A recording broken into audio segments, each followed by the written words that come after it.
नमस्कार साथियों, आप सभी का आपके अपने YouTube channel historical of Rajasthan XYZ में स्वागत है। आज की जो अपनी वीडियो होने वाली है दोस्तों, इंडिया जीके के कुछ इंपॉर्टेंट क्वेश्चन है दोस्तों, सभी के सभी क्वेश्चन एग्जाम के अंतर्गत पूछे गए दोस्तों। तो वीडियो बहुत ही इंपॉर्टेंट होने वाली है, ठीक है। सभी के सभी क्वेश्चन दोस्तों विथ एक्सप्लेनेशन के साथ में है और आज की वीडियो अपने चौथे नंबर की है और सभी के सभी क्वेश्चन दोस्तों इतिहास से संबंधित है, ठीक है।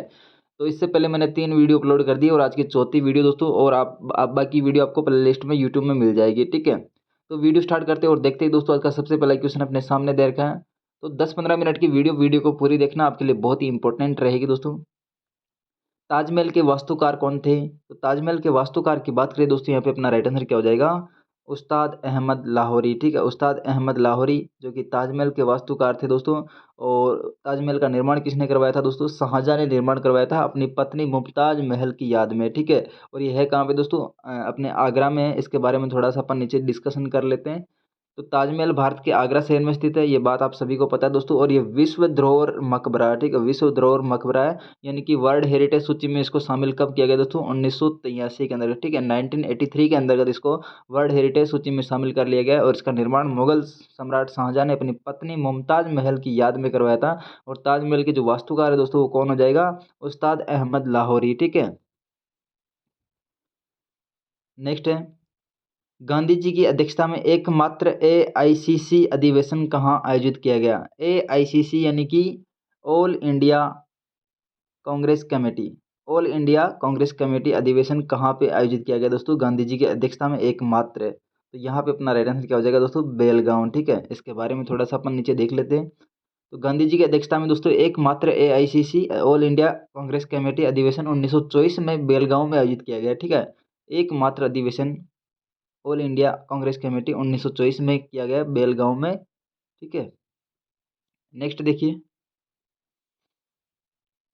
ताजमहल किसके द्वारा बनवाया गया? तो ताजमहल की बात करें दोस्तों, ये किसके द्वारा बनाया गया है? अपने शाहजहां के द्वारा बनाया गया है। किसकी याद में? मुमताज महल की याद में। और इसके वास्तुकार कौन थे? उस्ताद अहमद लाहौरी। और इसको वर्ल्ड हेरिटेज सूची में कब शामिल किया गया? 1983 में। और इसका निर्माण कब पूर्ण हुआ था? 1653 में, ठीक है।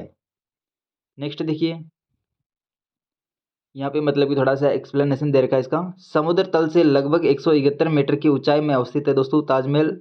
और इसका निर्माण मुगल सम्राट शाहजहां ने अपनी पत्नी मुमताज महल की याद में आगरा में करवाया था। और इसका निर्माण 1653 में इसका मतलब कि पूर्ण निर्माण हो चुका था। और मकबरे का रूपांकन वास्तुकार उस्ताद अहमद लाहौरी है दोस्तों। मतलब कि इसका वास्तुकार कौन हो जाएगा? उस्ताद अहमद लाहौरी है। और ये जो शैली कौन सी है दोस्तों? मुगल वास्तु शैली, ठीक है। मुगल वास्तु शैली में इसका निर्माण किया गया। और 1983 में दोस्तों वर्ल्ड हेरिटेज सूची में इसको शामिल किया गया।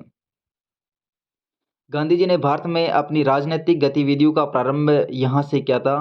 तो यहाँ पे दोस्तों गांधी जी ने अपने भारत में अपनी राजनीतिक जो गतिविधियों है इसका प्रारंभ कहाँ से किया था? इसका अपना राइट आंसर क्या हो जाएगा दोस्तों? चंपारण है, ठीक है। चंपारण कहाँ पे पड़ता है दोस्तों? बिहार में। बिहार में दोस्तों एक किसान आंदोलन था जिसका नाम दोस्तों चंपारण, जहाँ से मतलब कि लगभग 1917 में दोस्तों ये मतलब कि अ, आंदोलन की शुरुआत की थी और राजनीतिक गतिविधियों में भाग लिया, ठीक है। थोड़ा सा एक्सप्लेनेशन देखिए आगे। महात्मा गांधी ने भारत में सत्याग्रह आंदोलन की शुरुआत बिहार के चंपारण आंदोलन से वर्ष 1917 में की थी। और इस आंदोलन से ही गांधी जी भारतीय राजनीतिक में प्रवेश किया था, ठीक है। भारतीय गांधी जी ने दोस्तों भारतीय राजनीति में प्रवेश 1917 में कर लिया था। लेकिन अंतर्राष्ट्रीय स्तर पे जो मतलब कि आंदोलन किया था, वो कौन सा था? 1919 के अंतर्गत, ठीक है। यहाँ पे 1917 में अ, आंदोलन तो किया था, लेकिन मतलब कि सत्याग्रह आंदोलन का मेन रूप है जो वो कब स्टार्ट हुआ था? 1919 में। 1917 में बस चंपारण आंदोलन था जो कि बिहार में था। इसके बारे में अपन आगे देखेंगे। निम्न मुगल भवनों में से किसमें अनन्य विशेषताएं पाई जाती है कि ये लंबाई और चौड़ाई में बिल्कुल बराबर? दोस्तों ऐसा कौन सा एक मुगल भवन है जिसका मतलब कि लंबाई और चौड़ाई दोस्तों बराबर है? तो ये कौन सा महल हो जाएगा? ताजमहल, ठीक है। ताजमहल की लंबाई और चौड़ाई दोस्तों बराबर है।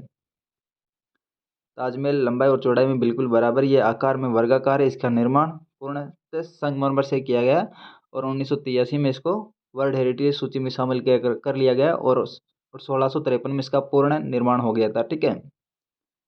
महात्मा गांधी ने किस आंदोलन से भारतीय राजनीतिक में प्रवेश किया था? तो वापस वही क्वेश्चन ने थोड़ा सा पूछने का तरीका चेंज कर दिया। तो यहाँ पे चंपारण आंदोलन है जिससे मतलब कि महात्मा गांधी ने राजनीतिक में प्रवेश लिया था, ठीक है। तो तो यहाँ पे महात्मा गांधी ने भारत में सत्याग्रह आंदोलन की शुरुआत बिहार के चंपारण आंदोलन से वर्ष 1917 में की थी। इस आंदोलन में से ही गांधी जी भारतीय राजनीति में प्रवेश किया था। आगे और देखिए इसके बारे में थोड़ा सा। भारत में बीवी का मकबरा कहाँ पे स्थित है? तो भारत के अंदर का जो बीवी का मकबरा है दोस्तों, ये कहाँ पे स्थित है? तो इसका अपना राइट आंसर क्या हो जाएगा? औरंगाबाद में। ठीक है, औरंगाबाद में औरंगजेब के द्वारा अपनी पत्नी की याद में दोस्तों इसका निर्माण करवाया था। इसके बारे में अपन थोड़ा सा नीचे डिस्कशन कर लेते हैं। भारत में बीवी का मकबरा महाराष्ट्र राज्य के औरंगाबाद में अवस्थित है। ठीक है, महाराष्ट्र राज्य के औरंगाबाद में स्थित है। और इस मकबरे का निर्माण मुगल बादशाह औरंगजेब के द्वारा अपनी पत्नी दिलरास बानो बेगम की यानी कि रबिया उद दौरानी की याद में दोस्तों 17वीं शताब्दी में करवाया था। इसे ताजमहल की फूहड़ नकल भी माना जाता है। ऐसी मान्यता है कि इस मकबरे का निर्माण औरंगजेब के शासनकाल में उसके पुत्र आजम शाह के निर्देशन में संपन्न हुआ था। ठीक है, ये किसके द्वारा निर्माण करवाया गया? अपने औरंगजेब के मतलब कि औरंगजेब के द्वारा अपनी पत्नी की याद में ये निर्माण करवाया गया। और किसके निर्देशन में पूर्ण हुआ इसका काम? ये मतलब औरंगजेब का पुत्र जिसका क्या नाम दोस्तों? आजम शाह। ठीक है, इसके निर्देशन में ये पूर्ण हुआ था।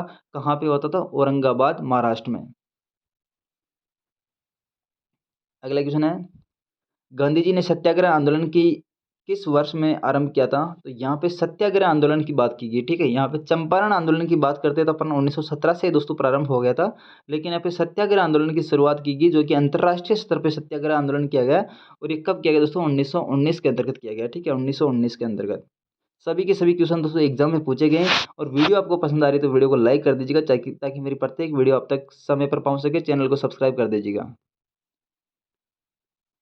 गांधी जी ने भारत में सत्याग्रह का पहला प्रयोग यद्यपि 1917 में यानी कि चंपारण आंदोलन के रूप में कर चुके थे। ठीक है, गांधी जी ने मतलब कि सत्याग्रह का पहला जो प्रयोग है 1917 में चंपारण आंदोलन के रूप में कर चुके थे।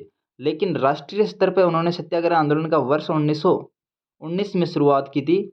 और ये किसके विरुद्ध था? रोलेट एक्ट के विरुद्ध। ठीक है, रोलेट एक्ट के विरुद्ध प्रारंभ किया था सत्याग्रह आंदोलन 1919 में।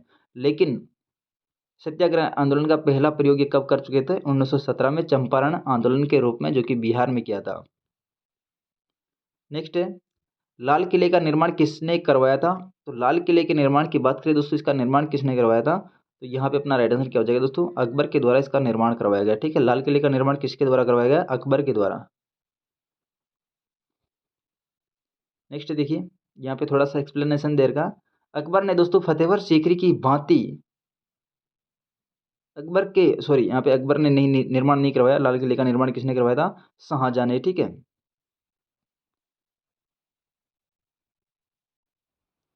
यहाँ पे मतलब कि लाल किले का निर्माण करवाने वाला कौन दोस्तों? शाहजहां। यहाँ पे थोड़ी सी मैंने मिस्टेक कर दी अकबर में। अकबर का जो मतलब कि फतेहपुर सीकरी महल था, उसको देखकर दोस्तों यहाँ पे शाहजहां ने लाल किले का निर्माण करवाया था। ठीक है, यहाँ पे कंफ्यूजन होने की कोई भी जरूरत नहीं है, मैंने कंफ्यूजन हो गया था। तो यहाँ पे अकबर का जो फतेहपुर सीकरी का जो महल है, उसके अनुसार मतलब कि शाहजहां ने यहाँ पे लाल किले का निर्माण करवाया था। इसके बारे में आप नीचे देख सकते हैं। अकबर के फतेहपुर सीकरी की भांति शाहजहां ने दिल्ली में अपने नाम पर शाहजहानाबाद नामक एक नगर की स्थापना की थी 1648 में। तथा वहां पे अनेक सुंदर सुंदर वैभवपूर्ण भवनों का निर्माण करवाया, उसे सुसज्जित करने का प्रयास किया। शाहजहानाबाद के भवनों में दोस्तों एक लाल किला महत्वपूर्ण भाग है। ठीक है, शाहजहानाबाद यानी कि शाहजहानाबाद नगर कहाँ पे दोस्तों? दिल्ली के अंतर्गत है। 1638 में ये 48 में दोस्तों ये नगर स्थापित किया गया। और लाल किले का निर्माण किसने करवाया था? शाहजहां ने। ठीक है, किसके अनुसार करवाया था? अकबर के फतेहपुर सीकरी महल के भांति। ठीक है, अगला क्वेश्चन देखिए। 1918 में महात्मा गांधी सूती कपड़ा कारखानों के मजदूरों के बीच सत्याग्रह आंदोलन चलाने कहाँ पहुंचे थे? तो यहाँ पे अपना राइट आंसर क्या हो जाएगा दोस्तों? ये कहाँ पे पहुंचे थे? अहमदाबाद। ठीक है, अहमदाबाद पहुंचे थे। इसके बारे में आप नीचे देख सकते हैं दोस्तों। गांधी जी ने सत्याग्रह का प्रथम प्रयोग वर्ष 1917 में चंपारण में किया था। ठीक है, 1917 में दोस्तों गांधी जी ने सत्याग्रह का प्रथम प्रयोग 1917 में चंपारण बिहार में किया था। तथा उसके बाद इसका दूसरा प्रयोग उन्होंने फरवरी मार्च 1918 में अहमदाबाद की कॉटन मिल यानी कि कपड़े की मिल में दोस्तों औद्योगिक मजदूरों को कम मजदूरी के विरुद्ध दोस्तों संघर्ष किया। ठीक है, कॉटन मिल के अंदर दोस्तों मजदूरों को मजदूरी कम दी जा रही थी। और वो प्लेग का जो बोनस था वो बोनस नहीं दिया जा रहा था, उसके विरुद्ध दोस्तों महात्मा गांधी ने यहाँ पे 3 दिन तक मतलब कि भूख हड़ताल की थी। इसके बाद में दोस्तों ये कॉटन मिल वालों को यहाँ पे मजदूरों को बोनस देना पड़ा। ठीक है, और मजदूरी भी वापस बढ़ानी पड़ी इनकी। तो पहला प्रयोग कब किया गया? 1917 में चंपारण आंदोलन के रूप में। और दूसरा मतलब कि जो प्रयोग किया गया दोस्तों, ये कहाँ पे किया गया, कॉटन मिल अहमदाबाद 1918 के अंतर्गत। और तीसरा जो मतलब कि अंतर्राष्ट्रीय स्तर पे सत्याग्रह आंदोलन प्रारंभ किया था, वो कब किया था दोस्तों, 1919 में, ठीक है, 1919 में। और ये किसके विरुद्ध था, रोलेट एक्ट के विरुद्ध है। नेक्स्ट देखिए, मुगल शासकों की दरबारी भाषा कौन सी है दोस्तों, तो मुगल शासकों की जो दरबारी भाषा थी वो कौन सी थी, तो यहाँ पे अपना राइट आंसर क्या हो जाएगा दोस्तों, फारसी भाषा, ठीक है। मुगल शासकों की जो दरबारी भाषा थी वो कौन सी थी, फारसी भाषा। मुगल शासकों की दरबारी भाषा राजभाषा या फारसी भाषा थी। अकबर द्वारा स्थापित अनुवाद विभागों में संस्कृत, अरबी, तुर्की और ग्रीक भाषाओं की अनेक कृतियों का अनुवाद फारसी भाषा में किया गया, ठीक है। तो यहाँ पे जो मुगल दरबारी भाषा थी वो कौन सी थी, फारसी भाषा। फारसी भाषा में दोस्तों अनेक चीज़ों का यहाँ पे अनुवाद करवाया गया, संस्कृत है, अरबी है, तुर्की है, ग्रीक भाषा का, ठीक है। अगला क्वेश्चन देखिए, महात्मा गांधी का राजनीतिक गुरु कौन था दोस्तों, तो महात्मा गांधी के राजनीतिक गुरु की बात करें तो ये कौन हो जाएगा, गोपाल कृष्ण गोखले, ठीक है। गोपाल कृष्ण गोखले या फिर महात्मा गांधी के गुरु माने जाते हैं, ठीक है, गोपाल कृष्ण गोखले। महात्मा गांधी ने राजनीतिक गुरु गोपाल कृष्ण गोखले 9 जनवरी 1915 में दक्षिणी अफ्रीका से भारत लौटने पर गांधी जी गोखले के संपर्क में आए और उनके प्रभाव में आकर गांधी जी ने स्वयं को भारत की सक्रिय राजनीतिक से जोड़ लिया, ठीक है। यहाँ पे दक्षिण अफ्रीका से कब आए थे दोस्तों, ये आए थे 9 जनवरी 1915 से भारत लौटे थे। और उसके बाद में दोस्तों ये जो गोखले थे, गोपाल कृष्ण गोखले, उनके संपर्क में आए और उनके बाद में दोस्तों राजनीतिक रूप से सक्रिय रूप से हो गए, ठीक है। अगला क्वेश्चन देखिए, निम्न में से औरंगजेब का उत्तराधिकारी कौन था, तो इनमें से ऐसा कौन सा एक ऑप्शन है जो कि औरंगजेब का उत्तराधिकारी है, तो इसका अपना राइट आंसर क्या हो जाएगा, मुअज्जम, ठीक है, मुअज्जम, जिसको अपन बहादुर शाह के नाम से भी जानते हैं दोस्तों, बहादुर शाह, बहादुर शाह, ठीक है। इनका जो शासनकाल था लगभग 5 साल का रहा है। इसके बारे में अपन आगे देखते हैं। तो औरंगजेब की मृत्यु के बाद दोस्तों उसका उत्तराधिकारी के रूप में 63 वर्षीय मोहम्मद मोहम्मद मुअज्जम विजय रहा दोस्तों। और जिसको अपन बहादुर शाह प्रथम के नाम से भी जानते हैं, और भारत का सम्राट बना। ये कब से कब तक रहा, 1707 से लेकर 1712 की अवधि में दोस्तों इन्होंने शासन किया, जिसको अपन शाह ए बेखबर के नाम से भी जानते हैं, ठीक है। शाह ए बेखबर के नाम से कौन जाना जाता है, बहादुर शाह प्रथम, जिसको अपन मोहम्मद मुअज्जम के नाम से भी जानते हैं, ठीक है, मोहम्मद मुअज्जम, बहादुर शाह प्रथम, शाह ए बेखबर। गांधी जी से दक्षिणी अफ्रीका में मिलने के लिए निम्न में से कौन गया था, तो गांधी से मिलने के लिए दोस्तों दक्षिणी अफ्रीका में कौन गया था, गोपाल कृष्ण गोखले, ठीक है, गोपाल कृष्ण गोखले यहाँ पे गांधी जी से मिलने के लिए दक्षिण अफ्रीका में गए थे। निम्नलिखित में से कौन जिंदा पीर के नाम से जाना जाता है, इनमें से ऐसा कौन सा ऑप्शन है जो कि जिंदा पीर के नाम से जाना जाता है, तो यहाँ पे अपना राइट आंसर क्या हो जाएगा, औरंगजेब है जो कि जिंदा पीर के नाम से जाना जाता है। इसके बारे में अपन नीचे थोड़ा सा देख लेते हैं। औरंगजेब जो कि दूसरों पर लागू करना चाहता था, औरंगजेब जो कुछ भी दूसरों पर लागू करना चाहता, वो उसको सबसे पहले स्वयं पर अभ्यास करता है, ठीक है। औरंगजेब कैसा आदमी था, पहले कुछ भी मतलब की चीज़ लागू करने से पहले उस चीज़ को खुद पर आजमाता था, उसके बाद ही उस चीज़ को लागू करता था। उसकी व्यक्तिगत जीवन का नैतिक स्तर बहुत ही ऊंचा था, तथा वह अपने युग में प्रचलित पापों में दृढ़तापूर्वक अलग रहता था। इस प्रकार उसके समकालीन उसे शाही दरवेश समझते थे, और तथा मुसलमान उसे जिंदा पीर के रूप में समझते थे, ठीक है। मुसलमान उन्हें जिंदा पीर के रूप में समझते थे, और उनके समकालीन उसे शाही दरवेश के नाम से जानते थे, ठीक है। और ये जो कुछ भी दूसरों पे लागू करता था, पहले वो खुद के ऊपर आजमाता, उसके बाद में दूसरों के ऊपर लागू करता। तो ये थी दोस्तों आज की छोटी सी वीडियो। अगर वीडियो आपके पसंद आई तो वीडियो को लाइक कर दीजिएगा, और अगली वीडियो मिलते हैं दोस्तों।